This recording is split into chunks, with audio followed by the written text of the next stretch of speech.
It's time to get educated on the craziness impacting K-12 classrooms and college campuses around the world. This is the Dr. Duke Show.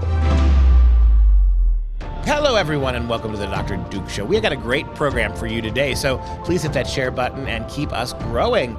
Today's show is sponsored by Mike Lindell and our friends at MyPillow. This week, MyPillow is going back to its roots, offering their famed Giza Elegance pillow for just $30. That's 66% off when you use the code Dr. Duke. That is DRDUKE. Today, we start in the Mecca of educational nonsense, Fairfax County, Virginia. Might as well tattoo ourselves with that. After the school board ran away and hid during a recent meeting after being accused of racism by a group of Asian parents following a judge's ruling. This is kind of juicy, right? We now know that Fairfax County and other school districts in Virginia were consciously discriminating against Asians. This school was altering the way they admitted students to keep more Asians out and more white and black students in because the Asian kids were killing it with math. So a judge agreed with these families that Thomas Jefferson School was out of line.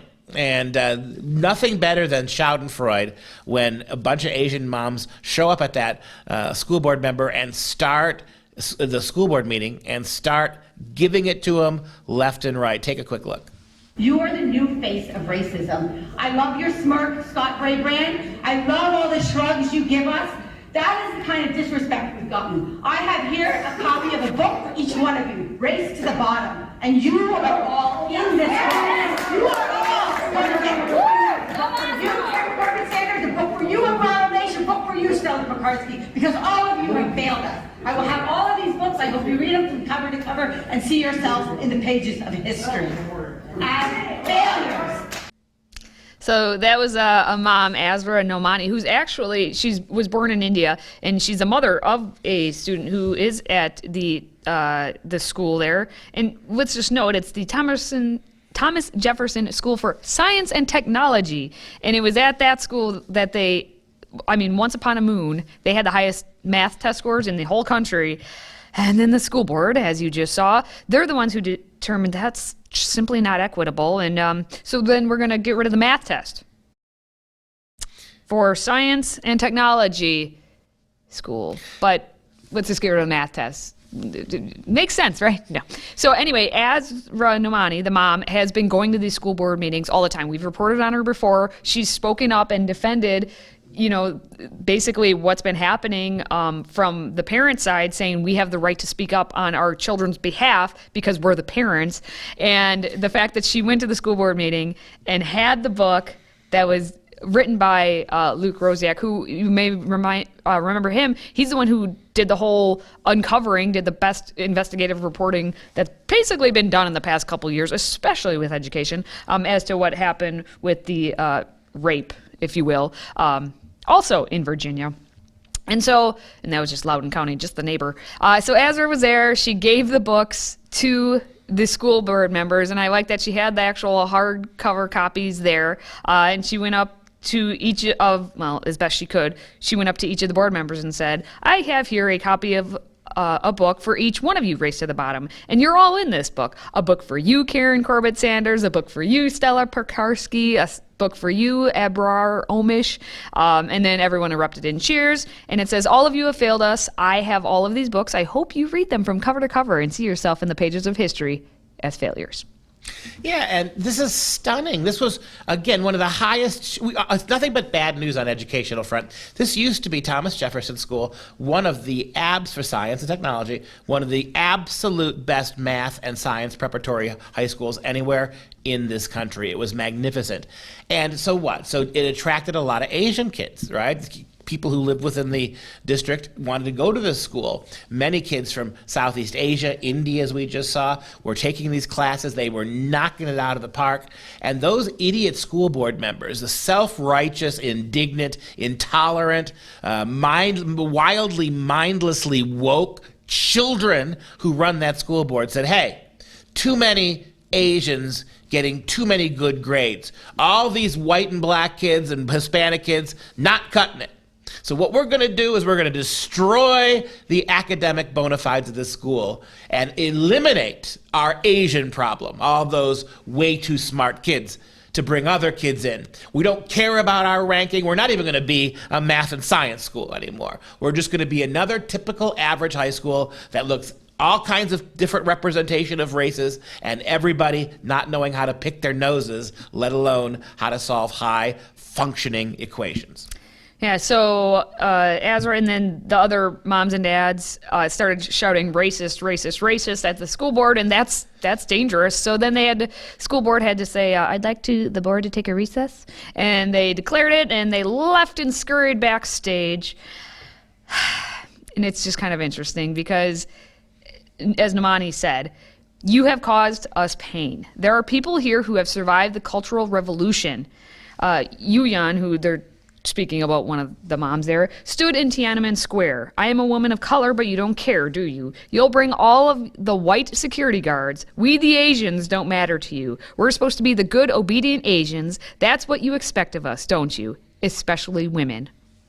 Go, Nomani, go. Wow. I'm surprised you didn't throw in a "me love you long time" is what you think of us, right? And this is fantastic. These are what we know as another stereotype, but a positive one, I think. Tiger moms, right? Why do these kids do so well in math? Because mom doesn't take any crap from the kids.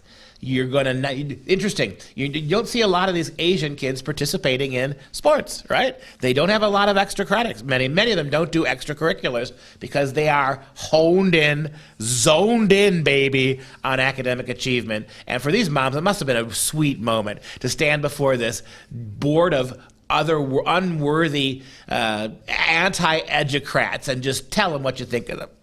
And I think the best line that Nomani gave was, your equity plan didn't think about the Asians, did you? We were on the wrong side of brown for you. With all the censorship taking place on social media platforms, we've made it easy to keep up with your favorite content. Simply download the Freedom Project Media app in your app store. Get access to 18 new videos a week, plus thousands of archived shows, lecture series, and educational animations. Download the Freedom Project Media app on your Apple TV, Roku, tablet, or phone, and make sure you allow for notifications to keep you informed.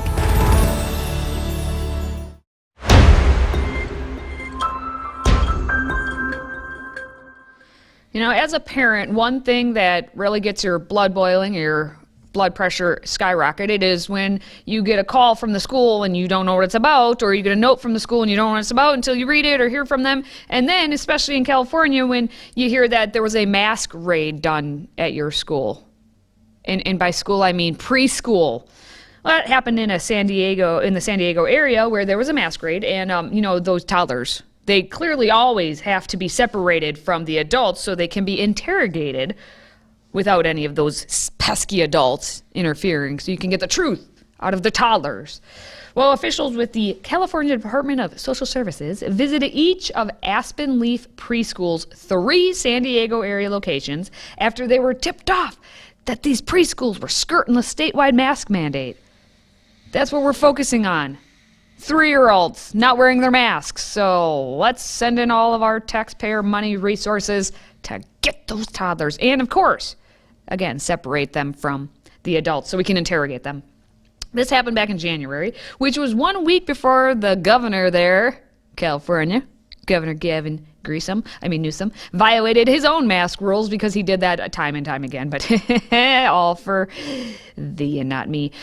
So Aspen Leaf owner Howard Wu had described this incident as a simultaneous multi-school raid that included unnecessary and inappropriate child interviews. Children as young as 2 years old were reportedly separated from adults and interviewed by state regulators without parental consent.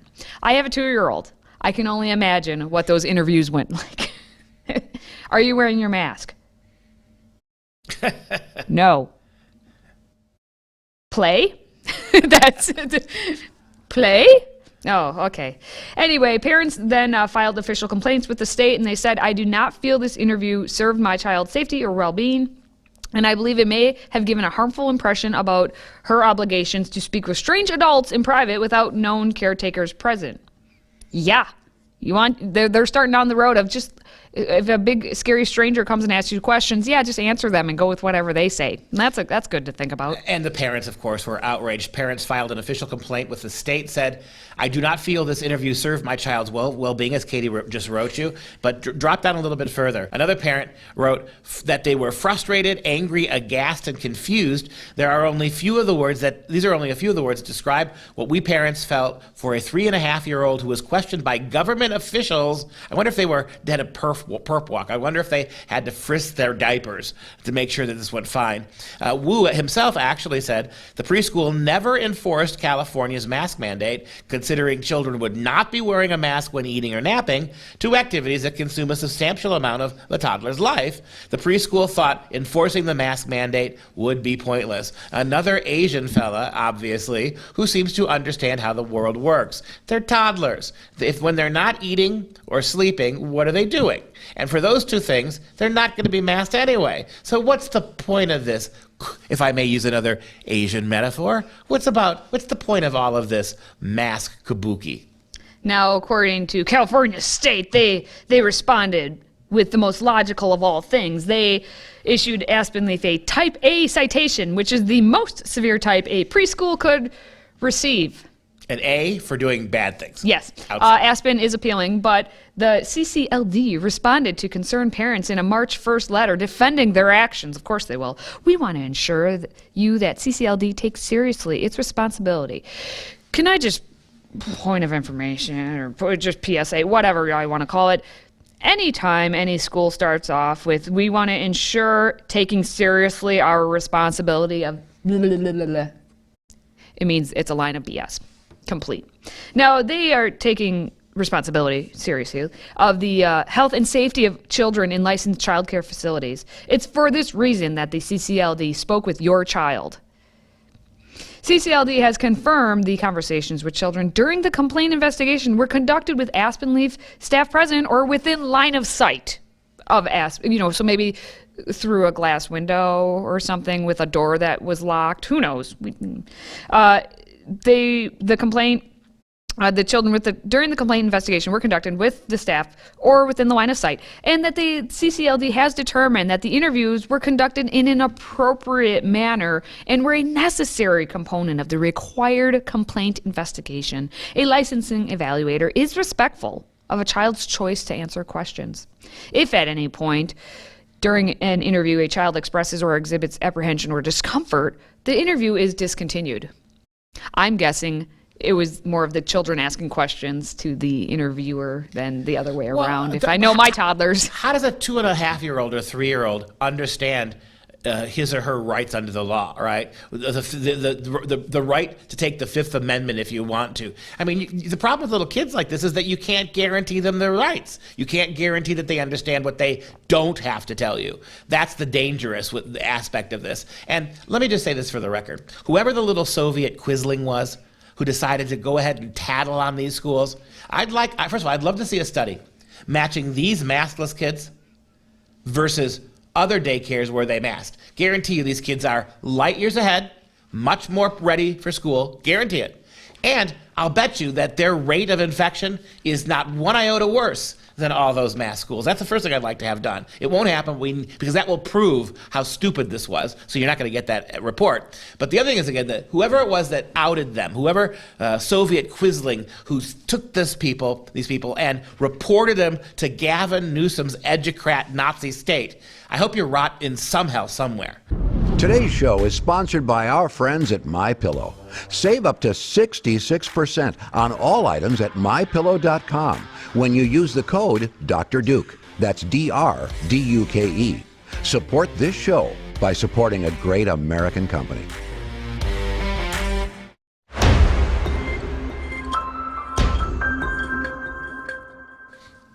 We might as well round out this show with talking about another Asian word. Ninja. Do you feel triggered? Does that word ninja sound too masculine to you? Does that make you feel super uncomfortable? Ninja. You know, the word ninja doesn't bother me, but the word trigger just triggered me. I bet it did.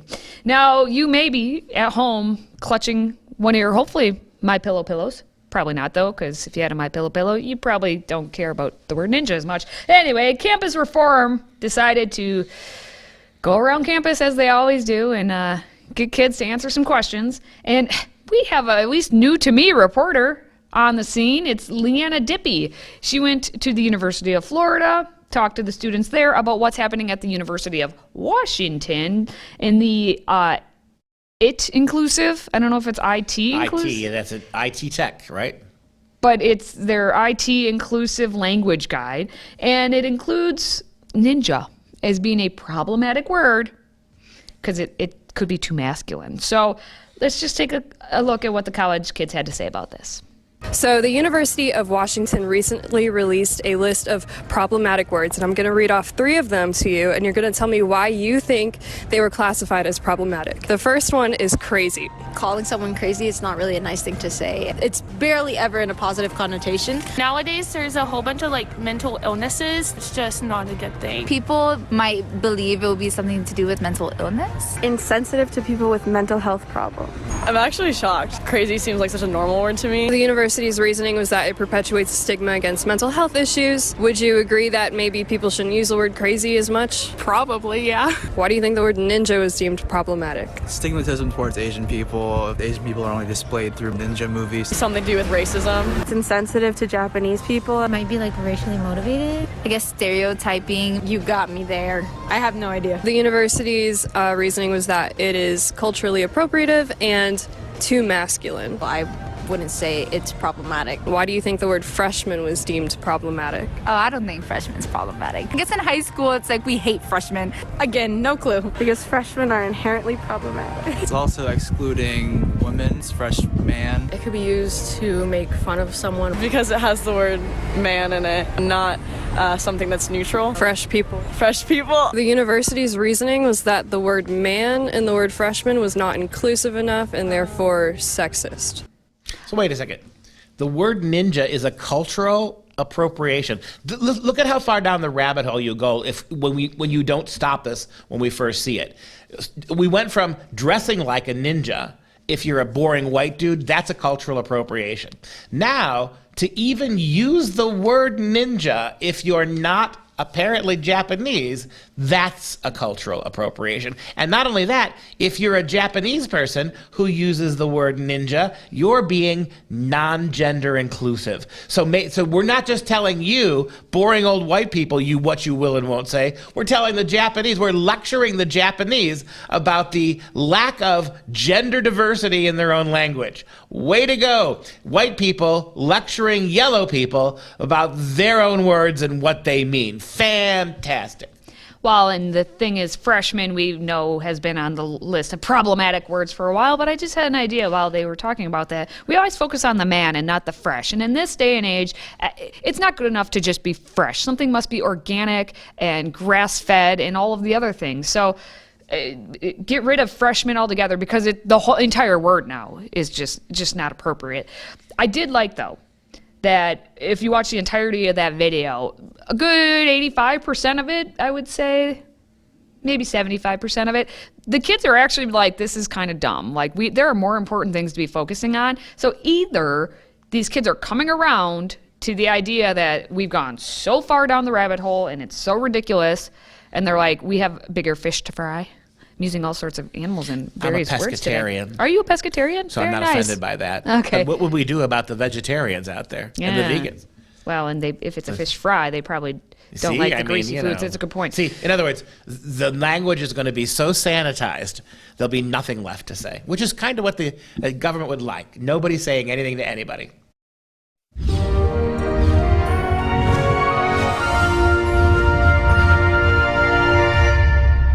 It is time for some real education. That's what this segment is for. This week we are showcasing our lecture series. We're very proud of our lecture series. For years we've been producing these multi-part lectures designed to go deeper into topics that few of you might ever have thought about or discussed amongst yourselves. Today we're taking a sneak peek at our lecture series entitled The Peanuts Gang, A Promise of Christian Redemption, where I take a 4-part look at how the underlying idea behind Peanuts is Christianity. Hello, everybody. I am Dr. Duke, and this is another one of our Freedom Project lecture series. This one's a fun one. We're talking about the Peanuts Gang, a promise of Christian redemption. I don't know if you're like me, but when you were a little kid and you first read Peanuts comic strips or comic books, or you watched the Charlie Brown Christmas, or It's the Great Pumpkin Charlie Brown, it's a rite of passage for all American kids. I always remember being a little kid and being struck by the core sadness of the Peanuts story. Very human. There was a lot of defeat. It wasn't superhero comics where good always triumphed. It wasn't the kind of cartoon violence that you see in things like Bugs Bunny and Roadrunner, or the Porky Pig cartoons, the Woody Woodpecker cartoons. There was something really poignant and deeply human about Peanuts, whether you saw them on the printed page or you saw them in their little animated cartoons. And it never left me. Something about the human experience there that I thought was really moving. And the older I got, of course, the more I continued to read and watch and began to put two and two together. And I think that one of the things that really most interested me about Peanuts was just how profoundly Christian they were in many ways.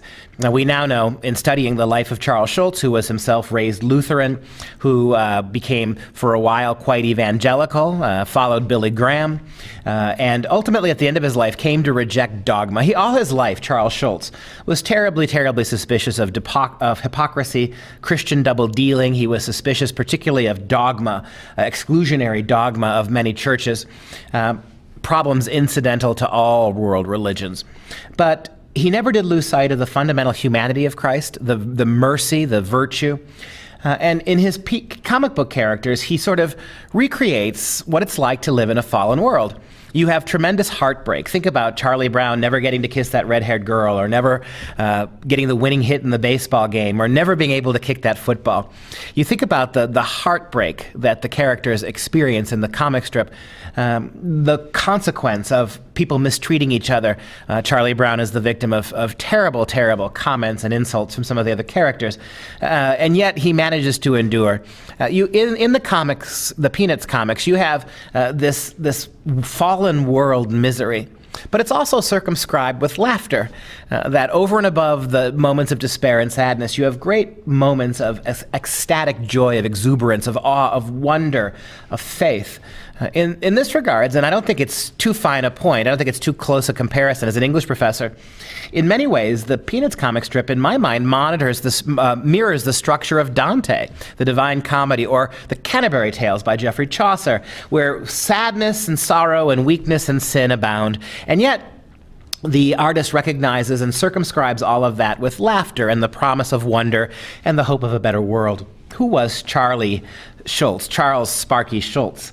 Born in Minneapolis in 1922, and I love, absolutely, as a kid growing up in the Midwest myself, who was accustomed to snow 3 or 4 months of the year, just the wonderful artistic ability of Charles Schulz to represent little kids outside, to represent weather and snow and beautiful beech trees and falling autumn leaves, the world, the cosmos as we understand it. So much more of Peanuts took place outdoors than indoors, and I think that's a very telling, moving thing as well. Born in Minneapolis in 1922, he was the only child of Carl Schulz and Dina Halverson. Carl Schulz was born in Germany, immigrated to this country. Dina was an American. And barbers. He owned his own barber shop. Even that's kind of touching, that he was an only child. Very often, only children have to make up their own playfellows. Only children oftentimes become artistic characters because they have to live so much in their imagination. And Charles Schulz was no different. I want to take a moment now to thank our Patriot Club members for making this series possible. Now, if you are not already a member, please do. Please consider joining our Patriot Club with a $99 gift to support educational series and lectures like The Peanuts Gang, A Promise of Christian Redemption. Now, all 4 episodes of this series can be seen for free at freedomproject.com. And of course, you can view it on our Freedom Project app. All right, before we go, let's show some love to our Patriot Club members. And today, that very, very, very special shout out goes to Julie from Duquesne, Utah. Julie, thank you for supporting us. And that wraps up this show. For Freedom Project, I'm Dr. Duke. She's Katie. Until next time, remain educated.